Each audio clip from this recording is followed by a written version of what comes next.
Hello everybody, welcome back to the channel. My name is Sohum and today I'm reacting to Best For Me by Joyner featuring Jelly Roll.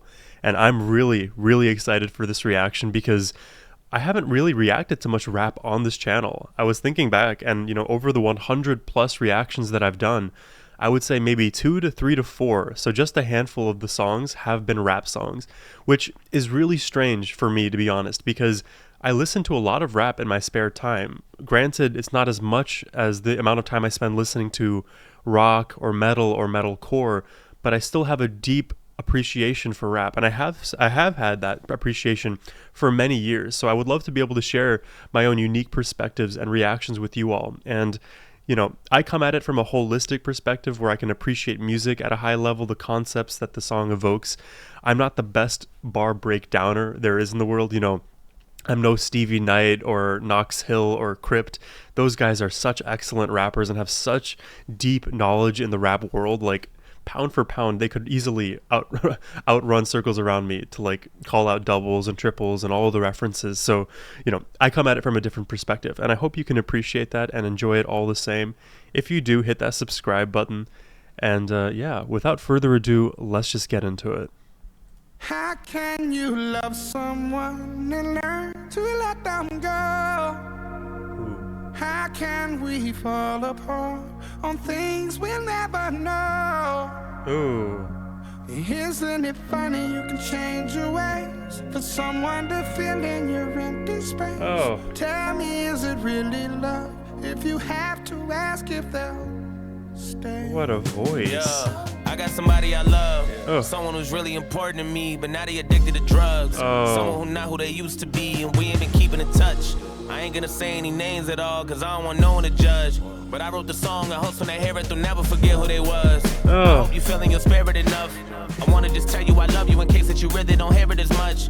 I know we ain't talked in a while, but fuck it, I really don't care what it was. I wanna reach out, but you keep on shutting me down. You ain't been caring as much. What the fuck happened to you? You losing a fight. I never thought I'd see the day that you let addiction ruin your life. Everyone calling that shit a disease and making you feel like you in the right. But I hate the fact that you really be using that as an excuse to do what you like or do what you might. And I keep on praying and reaching for you. I hope you look in the mirror and see all the things I've been seeing in you. Hope your reflection will send you a message and show you this shit is much deeper than you. If you don't believe in yourself, then you'll never believe in somebody believing in you. And I gotta tell you the truth. Oh my god, this is so deep. Oh my god, it's so deep. I love everything about this song so far. That intro hook was beautiful. The concept of love and addiction and those interactions between the two. I can already tell that the song is a banger. Like, this is why I love Joyner Lucas. Anytime I listen to his music, it just hits home for some reason. He always hits on these very deep and interesting topics in a very profound and beautiful melodic rhythmic way. I have so many things to say right now, and I just wanted to say at a high level, I really love this idea of interacting love and addiction, because people who are going through addiction need all the love that we can give them to help them through that addiction and hopefully put it behind them. And, at the last line right there that we just heard about belief in the self, you need to believe in yourself as the person going through these problems in order for the belief of others in your circle to matter and actually influence you in the positive way.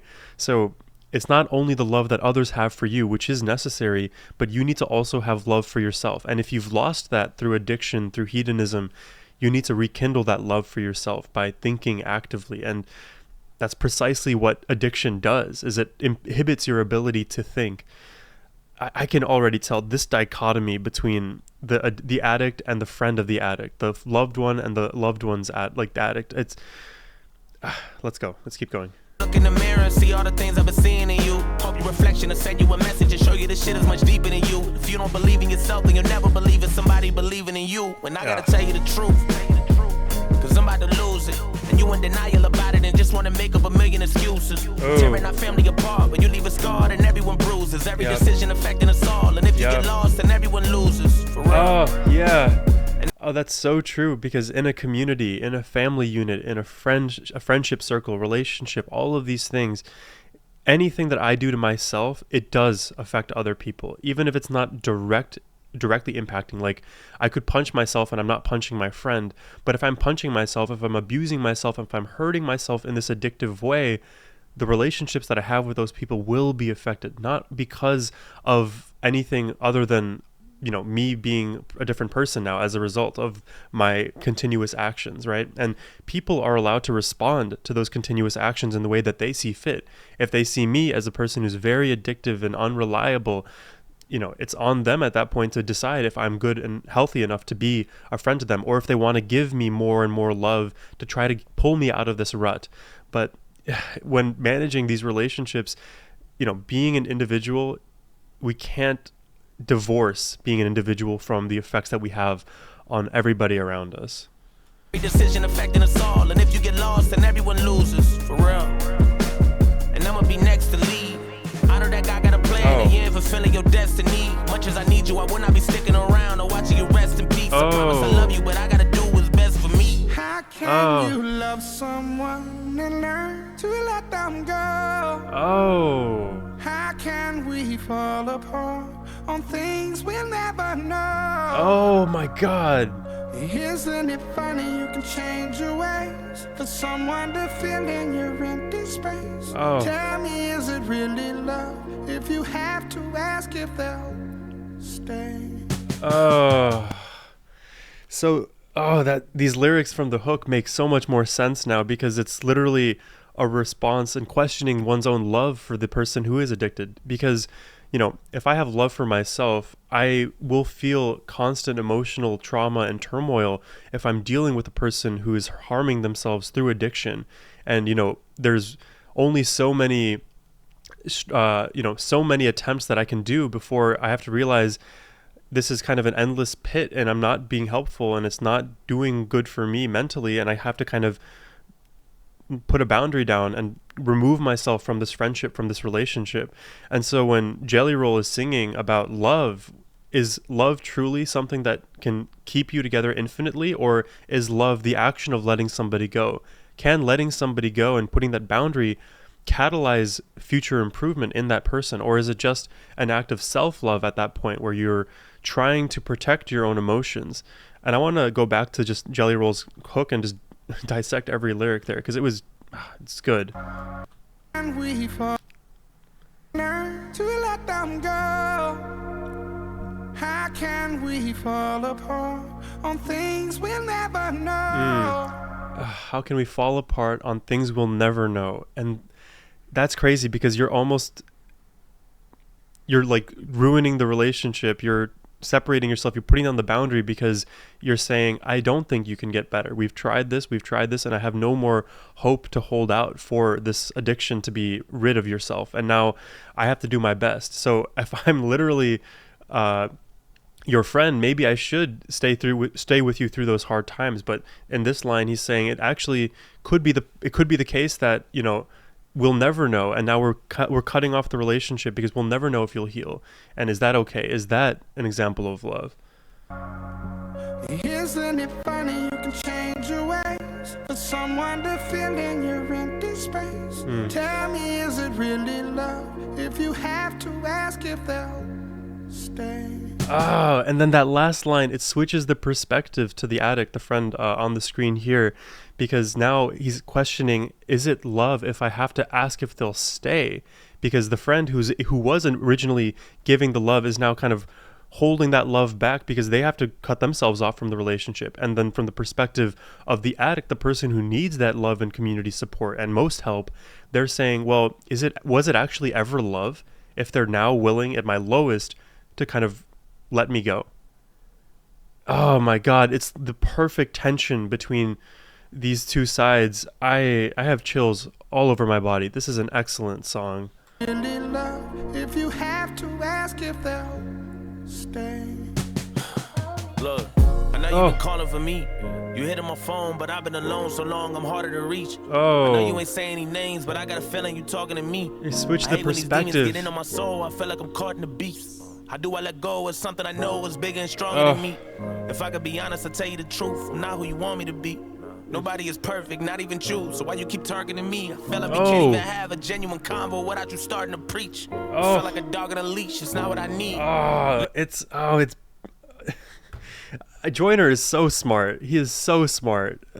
I mean, to switch the perspective from himself to his friend, and then now his friend is trying to express himself how deep of a hole he's in. He's trying to get trying to climb this mountain, but like Sisyphus, he continues to fail, and now it feels like his friend is expecting far more of him than he's actually capable of, and now there's this kind of friction that they have to contend with together. And instead of being empathetic, Joyner is just being more cruel to the friend. I want to listen to that lyric again, though.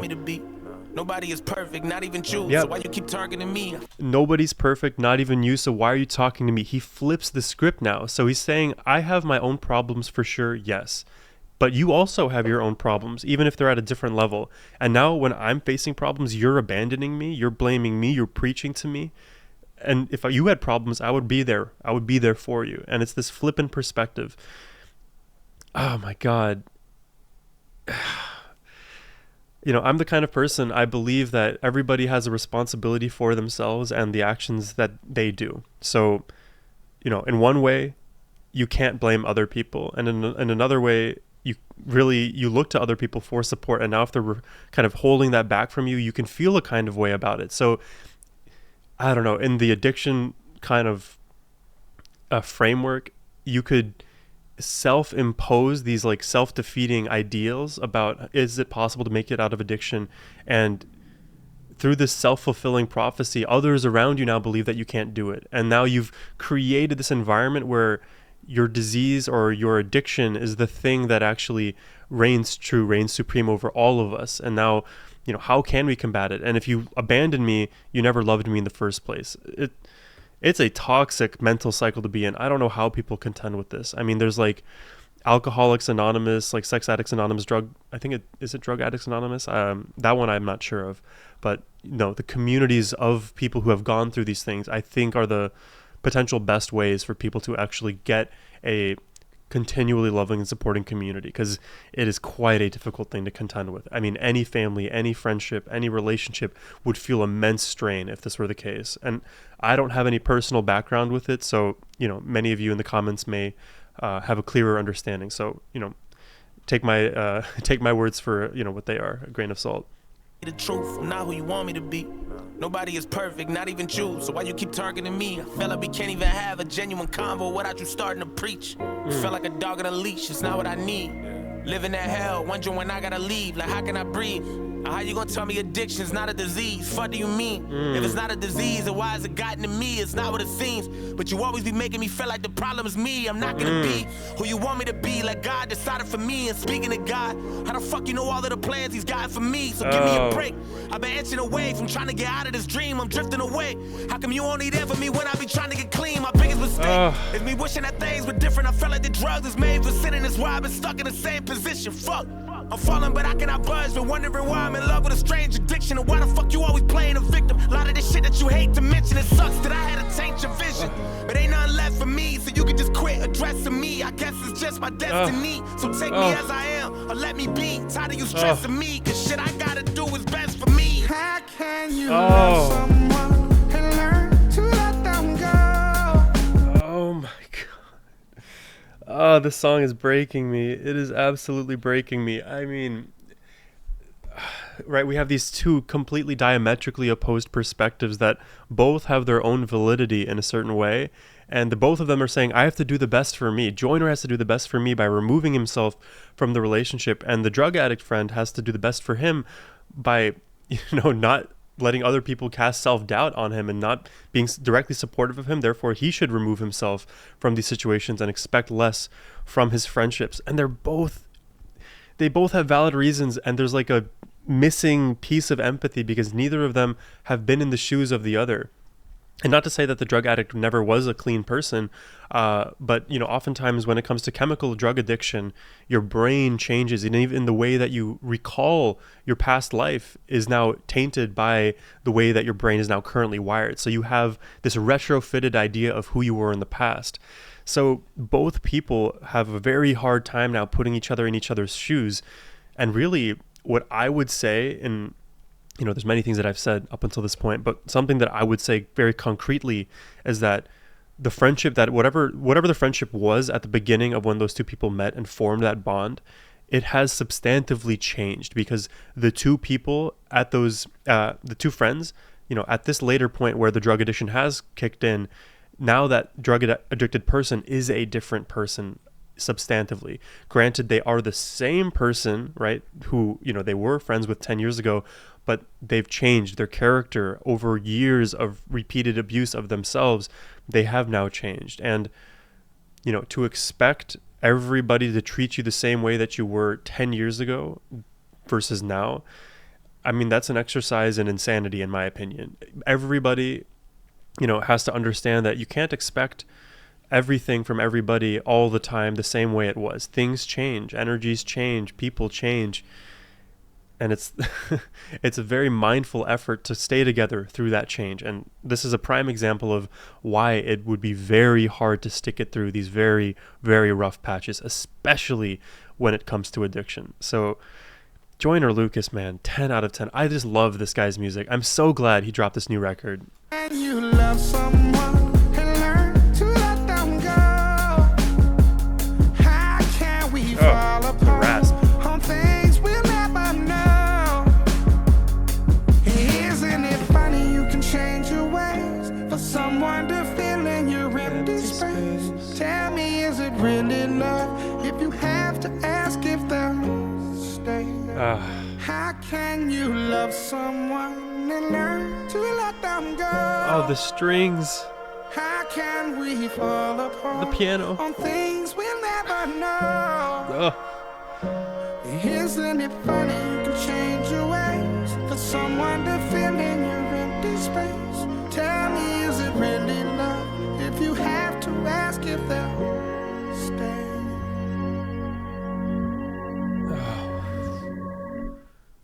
Oh, this was beautiful. I mean, oh my God, I have chills all over my body. That is beautiful. I'm completely floored right now. This reaction really is breaking me down mentally. The way that Joyner seamlessly threads together these opposing perspectives, and both perspectives have so much validity, but at the same time, it's so hard, because we all know that at the end of the day, breaking that addictive cycle is worth doing, but it's so unmanageably hard to do. And we can put infinite effort into ridding our friends and our family members of addiction, and we still may never see the end of that tunnel. There may never be that moment where you finally gotten over it. You're 15 years sober. That doesn't happen for a lot of people, and if it does happen, there's always the chance of relapsing and things going even worse. So you're holding out hope for things that you don't really know about. And love is about trust, and it's about action. And if you remove that love, does it feel like love anymore? Was it ever love to begin with? I mean, my God, it is beautiful. And I barely commented on the musicality of this song, and I don't really think I need to. I think all of the efforts of every instrument that I heard in this music was just enough. It was just what we needed. The drum beat carrying us through, pushing us along this drug addicted, friendship tearing spiral. It served its purpose. I love the strings that came up at the end of the song, the little piano notes that those always make my hair stick up. It's so emotional. I mean, God, what can I say? This song is a 10 out of 10. I bet it means so much to so many people. I didn't know who Jelly Roll was up until this point, and Jelly Roll has a wonderful, wonderful voice. I would love to hear him sing. He sounds a little bit, I was going to say Rag and Bone Man, but I would say they more so look like each other as opposed to sound like each other. I'll have to get back to you on who I think he sounds like. But man, I loved this song so much. I appreciate you for sticking with me until the end of this reaction. If you enjoyed it, hit that subscribe button. And yeah, have a great rest of your day, everyone. Take care and peace.